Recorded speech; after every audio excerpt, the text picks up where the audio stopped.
I don't need a father like you in dirty work clothes. Get out! I've worked hard to provide for my family, and that's what my daughter told me. My wife, instead of reprimanding my daughter for her outburst, agrees with her. There's no place for me here anymore. I realized that and quietly left my family. But my wife still don't know who I really am. My name is Andrew. I live with my wife Caroline and my daughter Olivia. My marriage to Caroline was a long and winding road. Her father is an executive at a public trading company, and her mother graduated from a good university. That's why when they found out I was working in a factory, my in-laws blatantly disrespected me and opposed our marriage.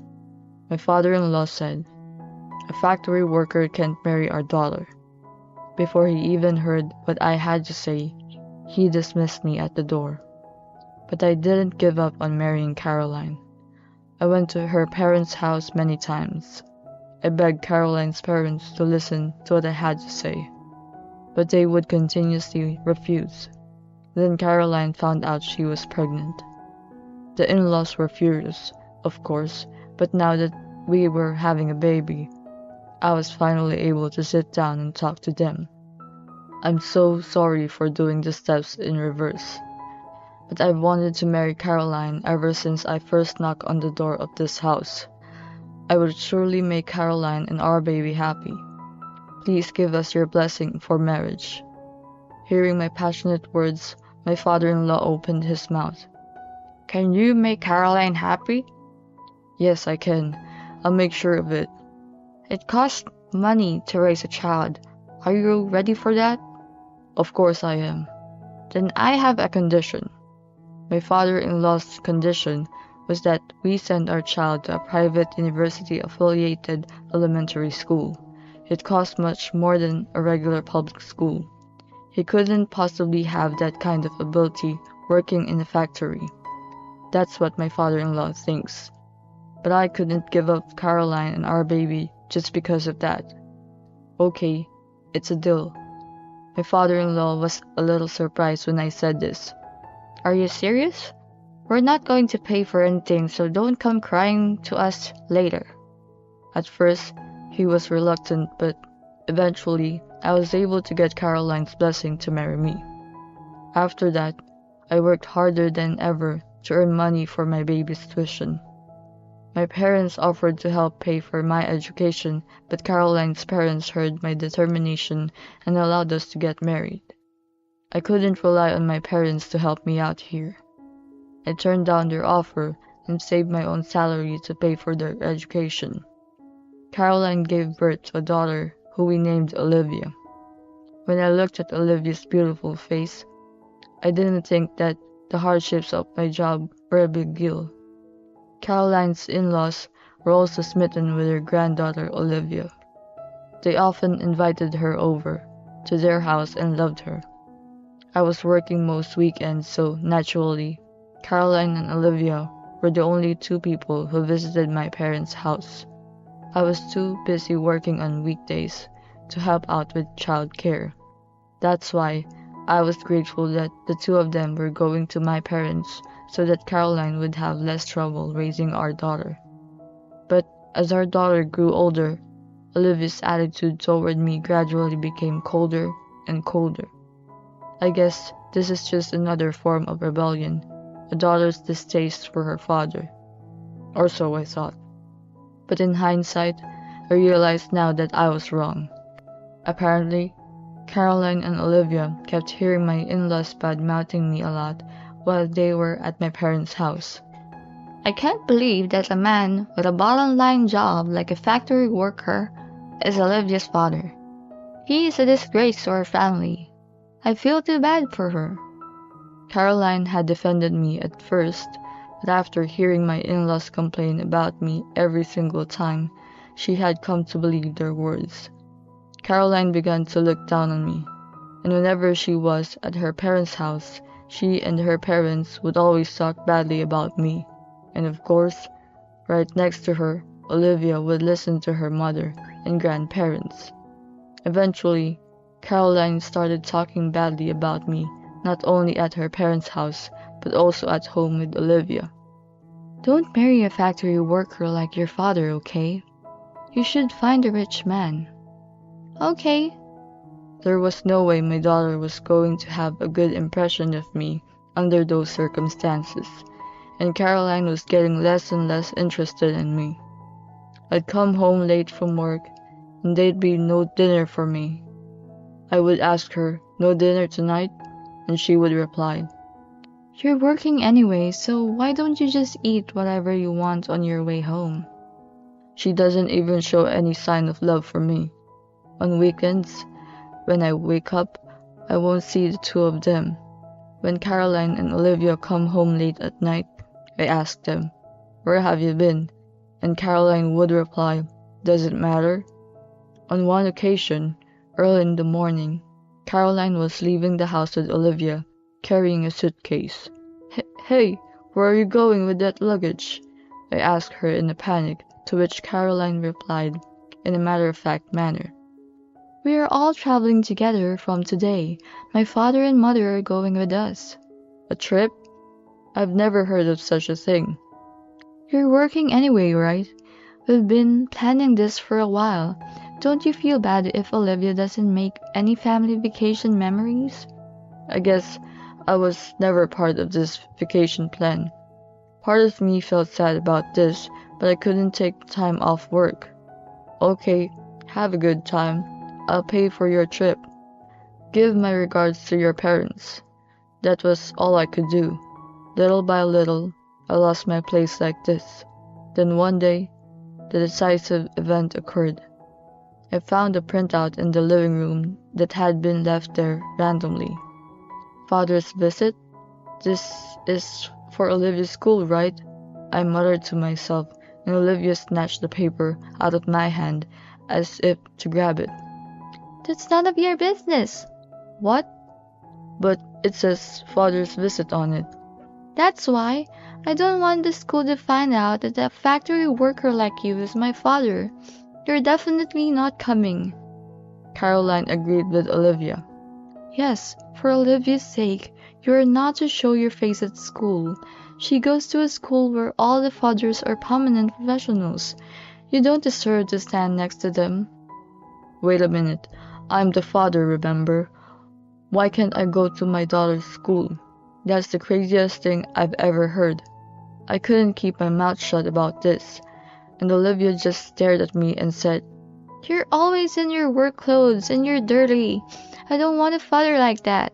Get out of here, you filthy man. Filthy man? I can't believe my own daughter would talk to me like that. As her mother, Caroline, happily agreed with her daughter instead of scolding her for what she said. I know, right? No one wants a dirty father like you. If you think it's normal for a father to visit his daughter, then you can stop being Olivia's father now. Quit being her father? What do you mean? I'm saying that if you insist on going to school, I'm cutting you out of my family. Caroline and Olivia don't need me anymore. Not just as a husband and as a father, they don't see me as a human being anymore.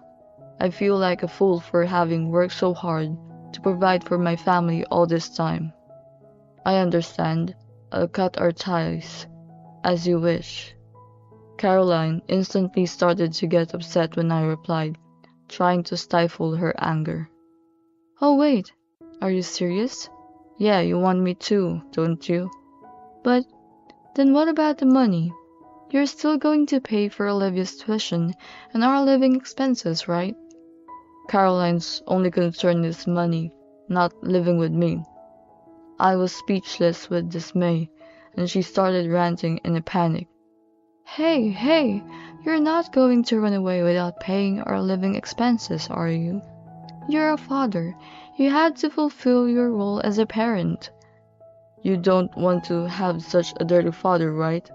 And now all of a sudden you want me to fulfill my role as a parent? Isn't that a bit too much to ask? Shut up! You forgot the condition of our marriage. You promised to send our child to a private school, didn't you? Yes, I remember. That's why I sent Olivia to private school from elementary school all the way through middle school, and paid for her tuition and living expenses without the help of your parents. I even paid for the trip you guys took that made me look like an outcast, right? And yet, your parents have never acknowledged me, and they kept bad-mouthing me behind my back. It's your parents who are breaking their promise. All you have to do is be the kind of man that my parents would approve of. A man who works in a factory, who goes to work in those work clothes, isn't worth respecting. I see. That's too bad. You and your parents are just the kind of people who look down on people based on their titles.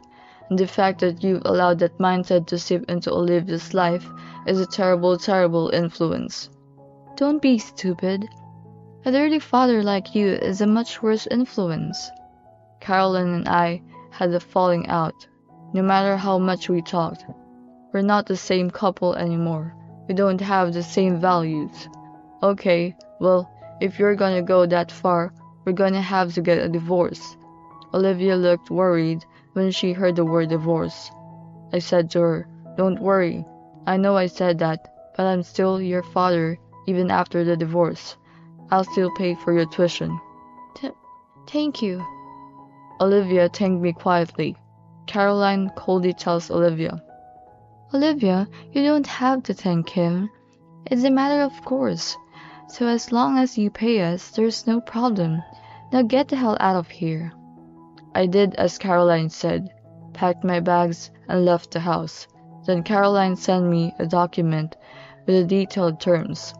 Olivia's tuition must be paid in full after the divorce, the house must be sold, and half of the money from the sale must go to Caroline.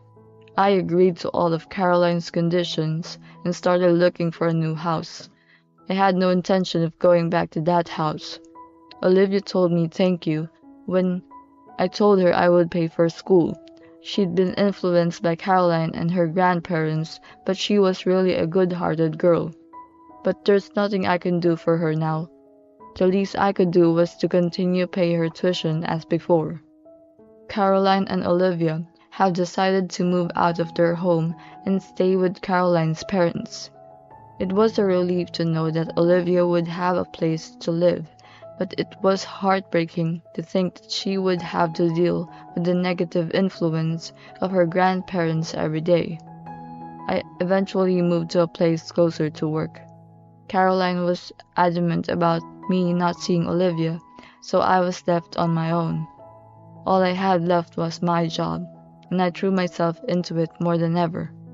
The years passed, and Olivia was now a senior in college. It was during Olivia's job search that my daughter and I reconnected for the first time in many years. I was on my way to a job interview, and Olivia was surprised to see me. Dad? Olivia stopped me as I walked down the hallway in my suit. It had been a long time since I'd seen Olivia, and she'd grown up a lot, but she still looked like she did back then. I invited Olivia to a nearby cafe to talk after the interview. I took a chance that Olivia would say no, but she readily accepted my invitation. As soon as we entered the cafe, Olivia suddenly bowed to me. I'm sorry, Dad. Since you left, I've gotten to know a lot of my friends in college, and I realized how naive I was. Olivia told me briefly about the friends she had made in college. I heard stories of people who had no money at home, but still wanted to go to college, so they took out loans and paid their own tuition. I see. There were other kids like me whose parents divorced, but their fathers didn't pay any child support, so they had to drop out of school in tears. When I realized their stories, I realized how blessed I was.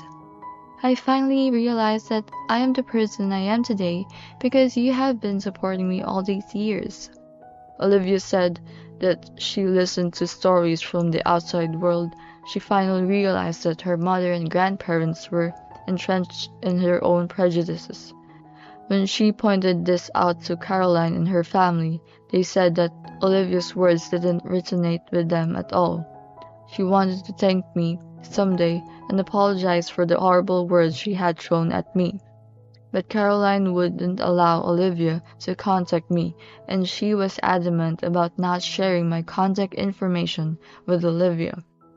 If it hadn't been for this chance meeting, I would have never known about Olivia's feelings. We were both happy for this fortuitous turn of events. I gave Olivia my contact information, and we parted ways. It was later that evening when Caroline called me. I picked up the phone, and Caroline went off on one of her tirades. "You went to see Olivia on your own? And you gave her your contact information?" Caroline noticed that Olivia was acting strangely at home, so she questioned her. When Caroline pressed her, Olivia told her about meeting me. If she knows this much, then it's finally time. I contacted Olivia to put this plan into motion. The next day, I got a call from Caroline that was more aggressive than before. "Hey, Olivia hasn't come home since yesterday. She left a note saying she was going to stay with you, but what does this mean? Is Olivia? Is it your place?" "Yes, she is." "Make her go home now. Olivia's home is here." "Olivia says she's not going back there." "That can't be true. You're just making her say that." "No, it's Olivia's intention. I'm sure you can think of why. I'm sure Olivia has corrected your mistakes many times before to you and your in-laws." "Mistakes? What are you talking about?" "I'm talking about the way you people look down on people based on their titles. You think you're always right, and you don't even listen to the opinions of people around you. And Olivia has always said that you're wrong." "Oh yeah, she has been saying naive things like that. But you know, when you get out into the world, she'll see that I was right. The world oppresses the weak. Weak people like you who work at the bottom of the pyramid." "Our lives depend on the work of those who support us behind the scenes. Don't you have any gratitude at all?" That's just a loser's howl, isn't it? The easiest way to understand a person's worth is to see how much they're paid. People who don't make much money don't have anything to say to those who do. Look at my father. He was the director of a public trading company, and he's still a director of an affiliated company. The fact that your father didn't recognize you as a factory worker for as long as he did is proof enough. So, nothing has changed for you and your parents? Of course they haven't. Why should we conform on your ideas? Are you stupid? You're right. You and I have fundamentally different ways of thinking. I understand that. You still don't have to refrain from this. What do you mean refrain? What do you think you can do? You'll find out soon enough what I can do. The following week, Caroline and her in-laws came to my apartment together. I let Caroline and her family through to my luxury condo, which was much larger than her parents' house.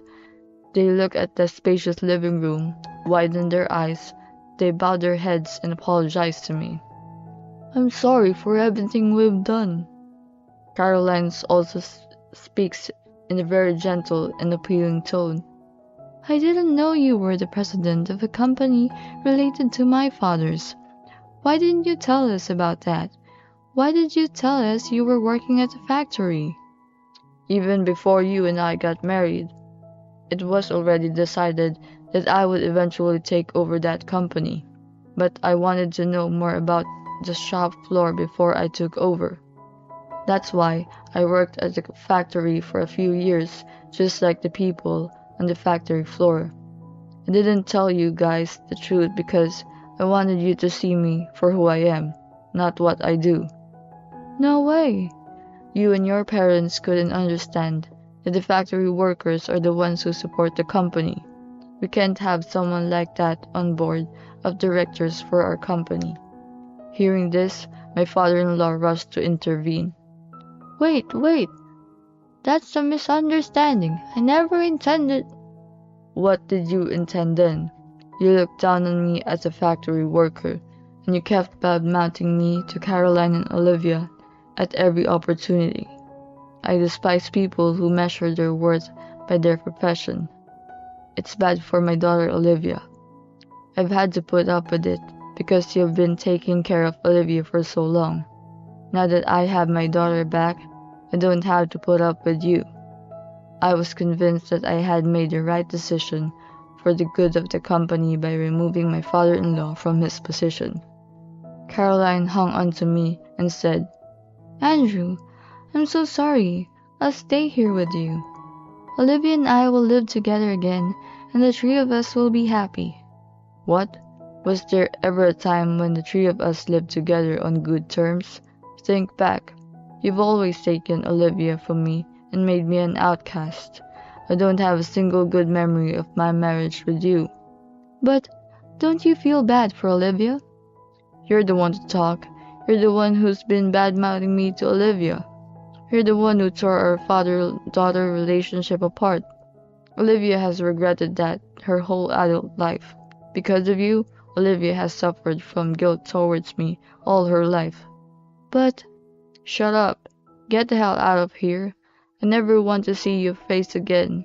So I revoked my father-in-law's position and divorced Caroline. When they realized that I wasn't budging on my decision, they slumped their shoulders and shuffled off. Olivia, who had been watching from the back of the room, comes over to me with a relieved look on her face. Can I continue to stay here? Of course you can, Olivia. You're my precious daughter. You can stay here as long as you like. Thank you, Dad. Thus, Olivia and I were finally able to form a father-daughter bond. On the other hand, my father-in-law, whose position was revoked, was forced to live on his pension due to the loss of his income.